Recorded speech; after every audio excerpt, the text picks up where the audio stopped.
Hey guys, what's up? Joe, good morning. Caffeine, yeah. Thumbnail picture. I got something to show you guys. Check this out. Scene 1, scene 2, scene 3. Alright, so basically what's going on is that I have OBS, right? It's open, but there's like an add-on or a plugin that you're able to like download from GitHub, and that is basically an advanced screen switcher, right? I'll put it up for you. There you go. It's an advanced scene switcher. This works with OBS, right? So basically what you do is that you click on the region tab, and then you set up these coordinates, right? So basically you set up like this tells you the position where your cursor is at. So in this case, if I put my cursor here, it tells you the values, right? It says 11 to 10. So you move the cursor to the far bottom right of the screen. That gives you another value, right? Say like 19 all the way to 774, right? Now, I should say like 1920 by 1080, right? But my cursor is not right at the corner, right? So that's why it's giving you like a different reading, right? But if you put it right at the bottom right, can I do it? Yeah, it's 19... It's close to 1920 to 1080, right? It's like a pixel off. So yeah, you find these measurements, and as you can see here, I made this guy, which is the bottom right monitor, which is what you're looking at. And this is like the values from like the top left, and these two is from the bottom right. So basically, I'll post a picture.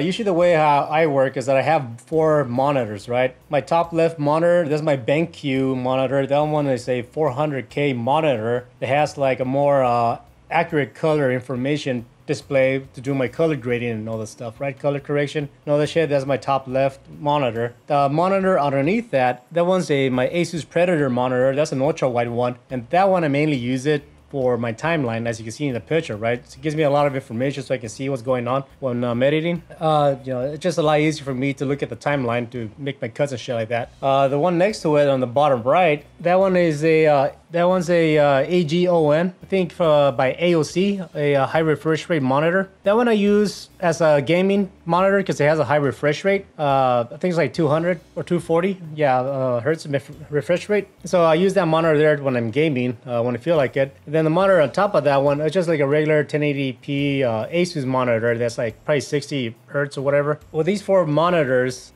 each one has a function, right? Now the reason why I set this up and an OBS to do like the scene switch, and usually when I do tutorials, for the most part, I screen capture my 4K monitor, right? Everything is jumbled there, so I have the audio meters, my color correction tab open, along with like the timelines over here in the bottom, so on and so forth, right? So that's how I make my tutorials. But the reason why I set up OBS to be able to switch between screens like this is because I'm planning to actually do more live streaming with some editing, right? There's something I've been asked before, is like to do more live streams so people can ask me questions or whatever, right? But the thing is, the way how I work, I prefer to have this layout as I'm working and to show people what I'm doing. It'll be a lot easier for me to work faster and to get shit done when I'm like supposed to live stream my editing workflow, right? But the main thing I want to go over in this video before I let you guys go is I want to like go over each monitor and let you know why I have it set up the way I do, right? Now to start with, the top left monitor, this is the BenQ 4K monitor, right?